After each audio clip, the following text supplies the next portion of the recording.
Hello everyone, this is Suraj Joshi, undergraduate, IIT Delhi, and today we are going to be watching a concept video on beats and Doppler effect.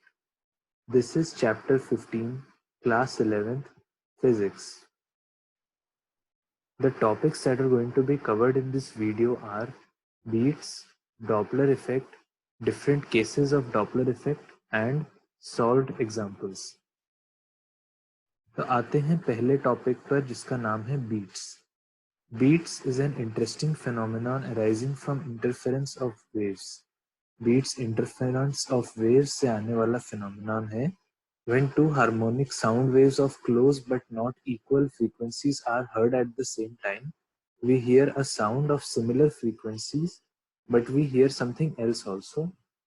We hear audibly distinct waxing and waning of the intensity of the sound with a frequency equal to the difference in the two close frequencies.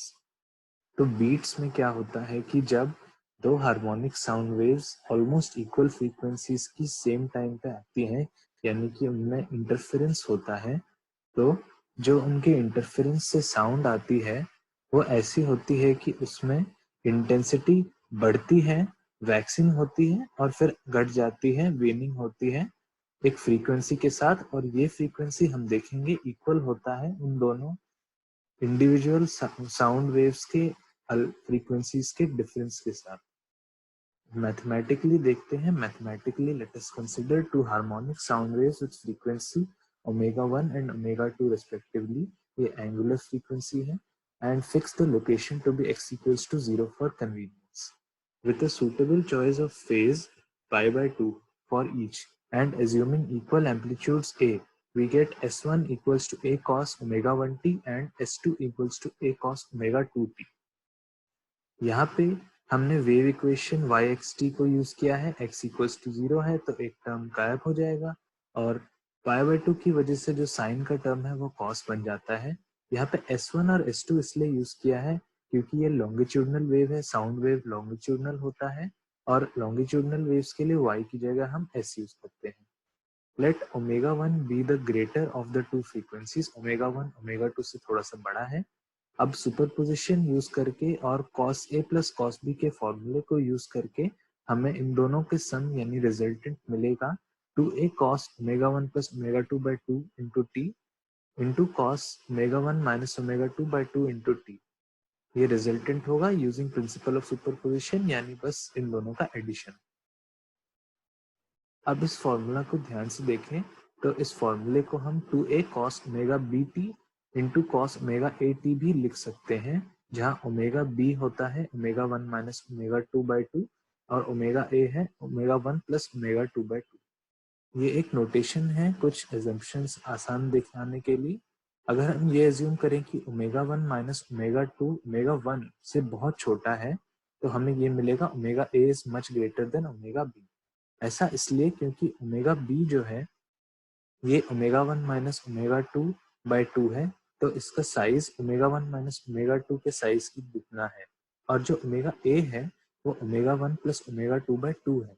तो क्योंकि omega 1 plus omega 2, omega 1 और omega 2 almost same है, हम जानते हैं कि omega 1 omega 2 से थोड़ा सा बड़ा है, तो omega 1 plus omega 2 by 2 almost omega 1 के इक्वल है. तो जब हम absolute value of omega 1 minus omega 2 को ओमेगा 1 से बहुत कम मानते हैं तो ये सेम है ओमेगा a को ओमेगा b से काफी ज्यादा बड़ा मानना. We can then interpret the above equation as follows. The resultant wave is oscillating with the average angular frequency omega a. However, its amplitude is not constant in time, unlike a pure harmonic wave. The amplitude is the largest when the term cos omega bt takes its limit +1 or -1.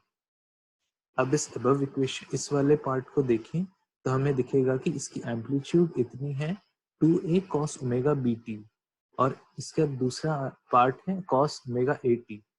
तो इसमें oscillation की frequency है omega a जो कि ये value है.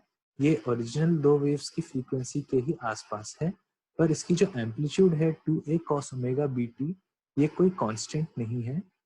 ये amplitude भी एक कोसाइन फंक्शन है और इसकी साइज कोसाइन फंक्शन पे डिपेंड करती है, क्योंकि कोसाइन फंक्शन टाइम पे डिपेंड करती है, तो ये भी टाइम पे से साथ चेंज होती है।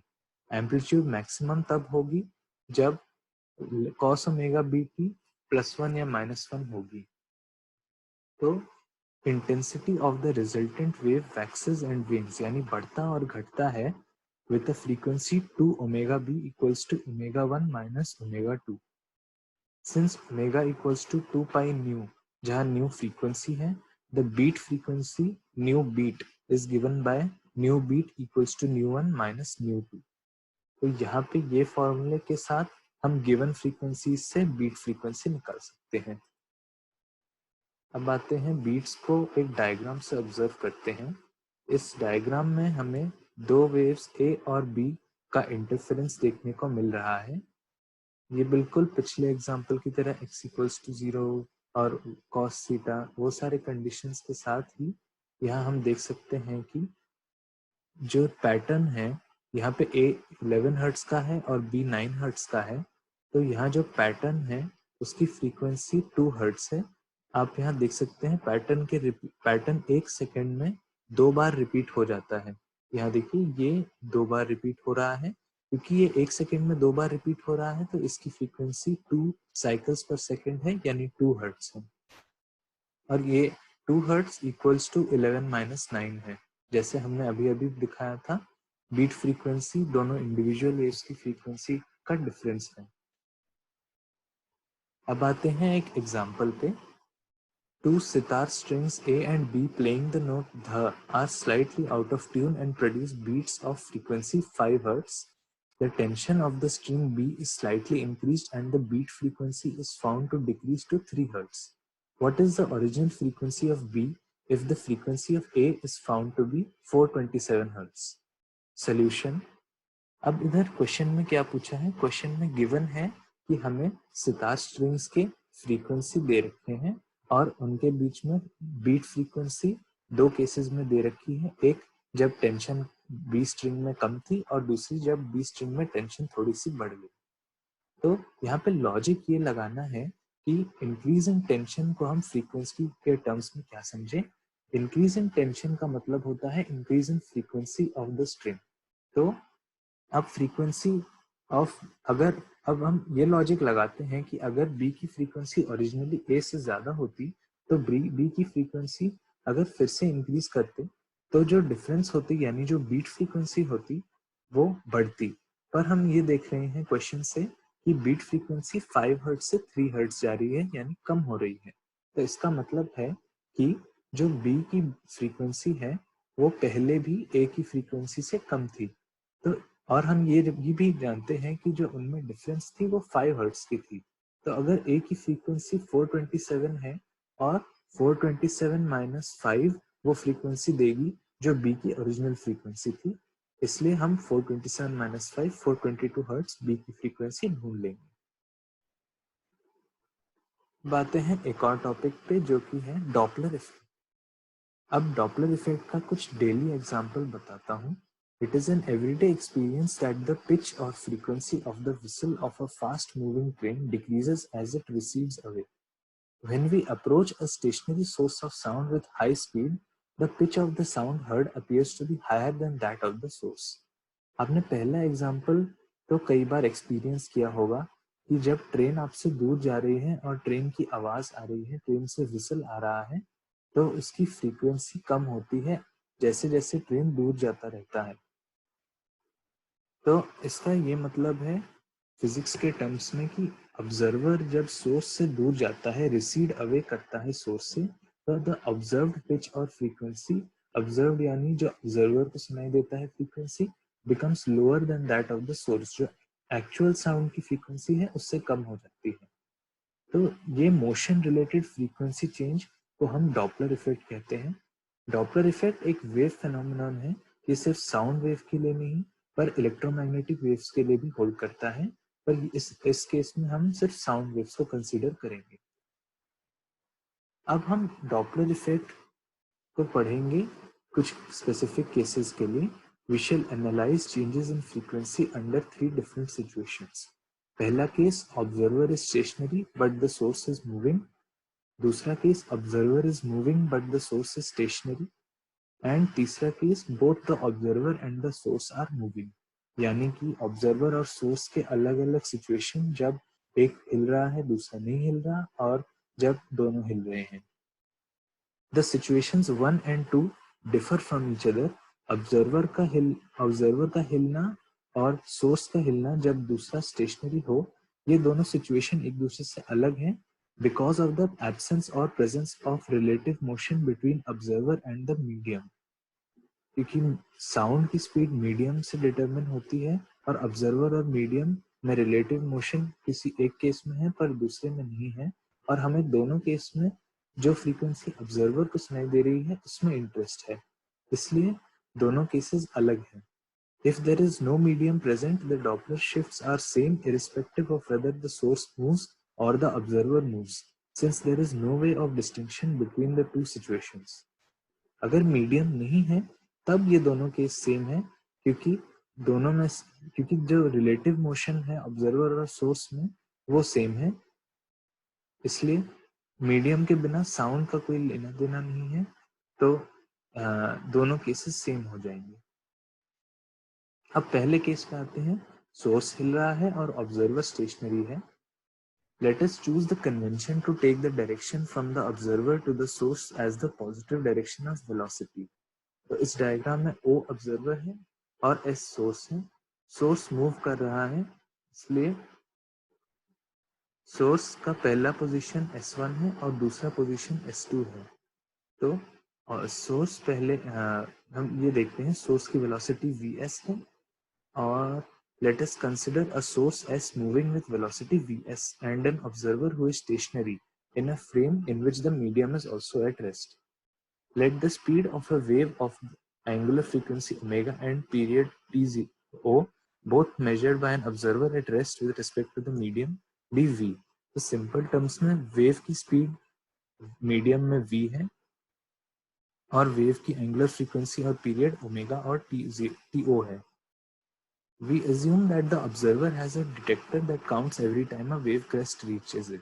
इसका मतलब यही है कि ऑब्जर्वर गिनती रख रहा है कि कितने बार कितने वेवलेंथ्स उस तक पहुंच रहे हैं या कितने क्रेस्ट्स उस तक पहुंच रहे हैं। अब फिगर के अनुसार at time t equals to 0, source is at point S1 located at distance L. Time measure करने की शुरुआत में distance between observer and source L है। अब टाइम जो इस पॉइंट पे जो वेव निकलती है, मीडियम में वेव की स्पीड v है और distance to be covered L है, तो इस क्रेस्ट को ऑब्जर्वर तक पहुंचने के लिए t1 equals to L divided by v time लगता है। At time t equals to t0, यानी एक पीरियड के बाद the source has moved a distance of vs into t0, क्योंकि सोर्स की स्पीड vs है और टाइम t0 बीती है, तो डिस्टेंस vs t0 कवर कर ली सोर्स ने और पॉइंट S2 पे पहुंच गई। अब distance of source from observer is L plus vs t0। तो अब जब दूसरी क्रेस्ट एमिट होती है, ये ऑब्जर्वर को t2 equals to t0 plus L plus vs t0 by v time में पहुंचती है। t0 पहला पीरियड है और जो L plus vs t0 by v है वो दूसरे क्रेस्ट के ऑब्जर्वर तक पहुंचने का टाइम है, क्योंकि L प्लस vs t0 वो लेंथ है और v उस साउंड की स्पीड है। अब हम अगर ऐसे ही कंटिन्यू करते रहें तो टाइम n/t0 पे the source will emit n+1th crest and this reaches the observer at time tn+1 equals to n/t0 plus L plus n vs t0 by v. Hence, in time t equals to tn plus 1 minus t1 equals to nt0 plus L plus n vs t0 by v minus lv, ये t1 है और ये tn plus 1 है। तो इस time में observer n crest गिनता है, क्योंकि n plus 1th crest और फर्स्ट क्रेस्ट के बीच n क्रेस्ट हैं, and the observer records the period of the wave t given by nt0 plus L. अब यहाँ पे बस इस tn+1 minus t1 को n से डिवाइड करा जा रहा है पीरियड ऑफ द वेव्स वो निकालने के लिए जो ऑब्जर्वर को लग रहा है कि पीरियड है। This is equal to T0 plus VS T0 by V. इसको सिंप्लीफाई करके ये एक्सप्रेशन आएगा is equal to T0 into 1 plus VS by V.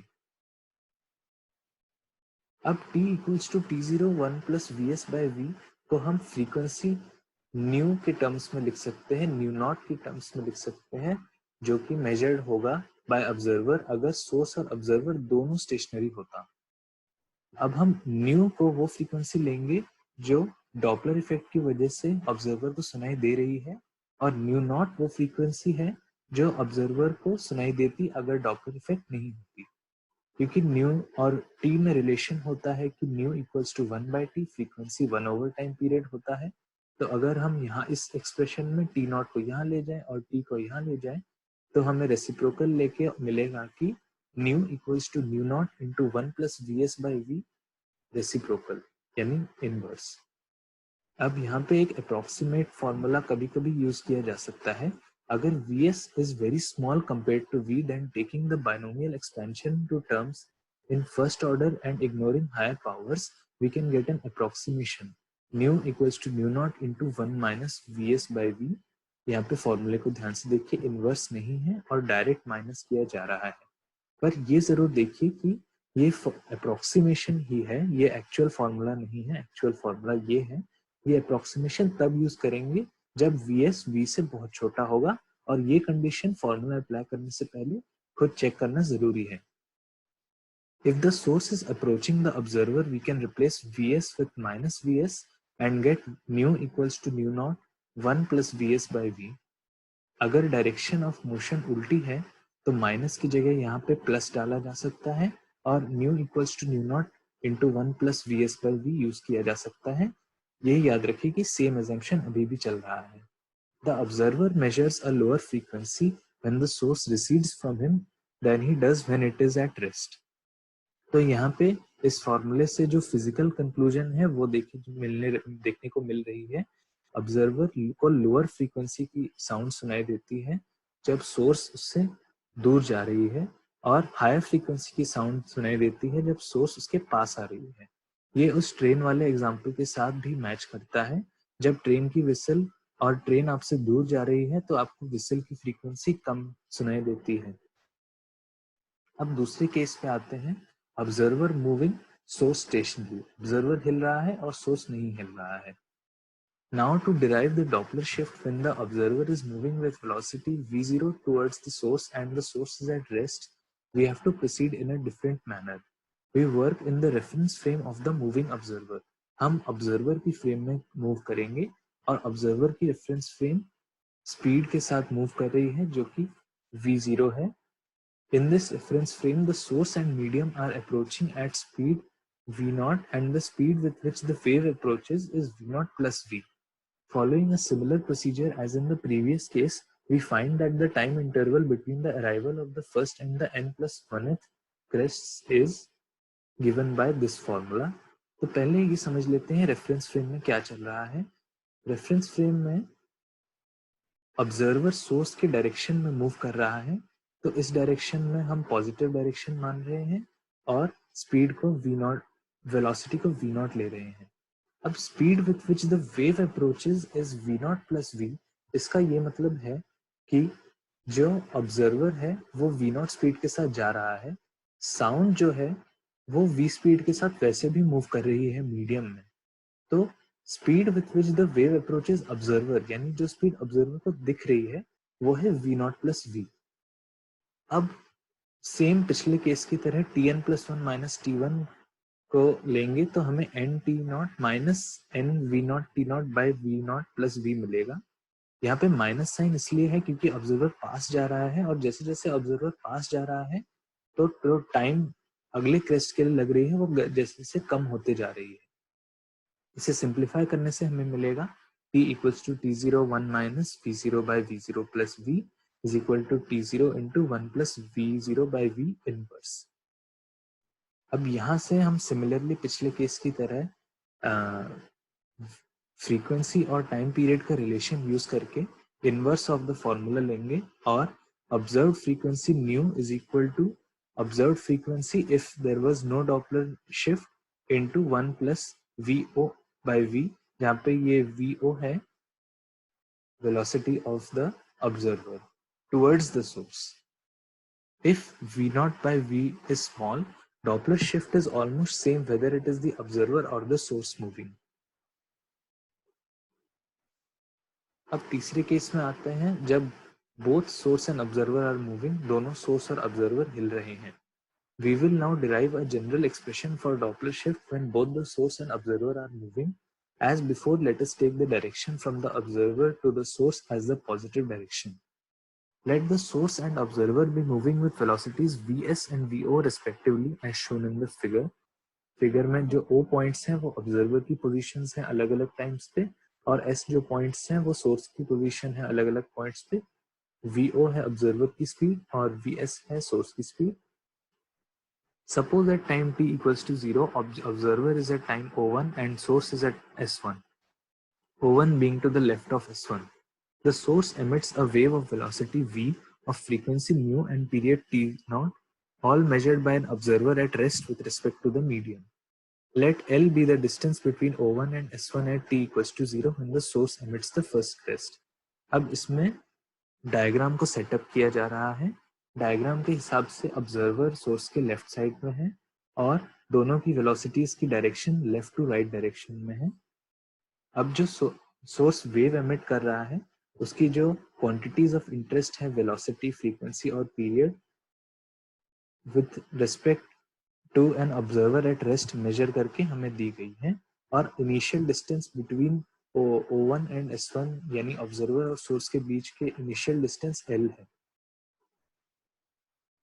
Now since the observer is moving, the velocity of the wave relative to the observer is v plus v0. Therefore, the first crest reaches the observer at time t1 equals to L by v plus v0. जैसे हमने पिछले example में देखा, observer के move करने की वजह से जो स्पीड ऑब्जर्वर को साउंड की लग रही है वो v प्लस v0 है, क्योंकि साउंड ऑलरेडी v स्पीड से मूव कर रही है विथ रिस्पेक्ट टू मीडियम, और जो ऑब्जर्वर है वो भी मूव कर रहा है with respect to medium with speed vo. तो अब जो फर्स्ट क्रेस्ट का ऑब्जर्वर तक पहुंचने का टाइम है वो है t1 equals to L by v plus v0. At time t equals to t0, both the observer and the source have moved to their new positions O2 and S2 respectively. अब एक period के बाद मान लेते हैं कि observer और source O2 और S2 तक पहुंच जाते हैं. तो जो नई डिस्टेंस है O2 S2 between observer and source वो है L प्लस VST. इस डायरेक्शन में L इंक्रीज हुई और V0T0 V0T0 इस डायरेक्शन में कम हुई. तो टोटल हुआ addition of VS minus V0 T0. तो distance is L plus VS minus V0 T0 when the source emits second crest. अब S2 पे सोर्स सेकेंड क्रेस्ट एमिट करता है और सेकेंड क्रेस्ट ऑब्जर्वर को पहुंचता है एक time equals to T2 equals to T0 plus L plus VS minus V0 into T0 by V plus V0. हमने पिछले स्लाइड में देखा कि T0 टाइम ऑलरेडी लगता है पहले क्रेस्ट को पहुंचने में. अब दूसरा क्रेस्ट जब एमिट होता है तो जो दोनों के बीच की डिस्टेंस है वो है L plus VS minus V0 into T0, और जो ऑब्जर्वर के लिए साउंड की स्पीड है वो है v प्लस v0. तो ये डिस्टेंस अब ऐड हो जाती है, इनका रेशियो डिस्टेंस है क्योंकि ये स्पीड, ये डिस्टेंस है और ये वेलोसिटी है, तो इनका रेशियो टाइम है. और ये टाइम प्लस इनिशियल पहुंचने का टाइम, इनिशियल क्रेस्ट के पहुंचने का टाइम दूसरे क्रेस्ट के पहुंचने का टाइम देता है. ऐसे ही कंटिन्यू करेंगे तो हमें मिलेगा कि at time NTO the source emits is n plus 1th crest. पिछले एग्जांपल की तरह n plus 1th crest at time NTO, and this reaches the observer at time Tn plus 1 equals to NTO plus L plus n into Vs minus V0 T0 by V plus V0. अब n time periods के बाद जो ये distance होगी ये n times change होगी. उन दोनों के बीच की distance n times into Vs minus V0 into T0 change होगी, और उनके बीच और जो ऑब्जर्वर के लिए साउंड की वेलोसिटी है वो v प्लस VO ही रहेगी. तो अब ये डिस्टेंस इस टाइम को भी ऐड कर लेते हैं तो हमें टोटल टाइम मिलेगा interval Tn plus 1 minus T1 का इज इक्वल टू ये expression minus L by V plus V naught जो कि T1 था। अब अगर यहाँ पे हम डिवाइड बाय n करेंगे तो हमें वो पीरियड ऑफ द वेव मिलेगा जो ऑब्जर्वर को मिल रही है, जो है t equals to TO into 1 plus VS minus VO by V plus VO। इसको सिंप्लीफाई करके मिलेगा t equals to TO V plus VS by V plus VO। Frequency observe by the observer nu. अब frequency और period का relation फिर से use करेंगे, reciprocal लेके हमें मिलेगा nu equals to nu naught into V plus VO by V plus VS।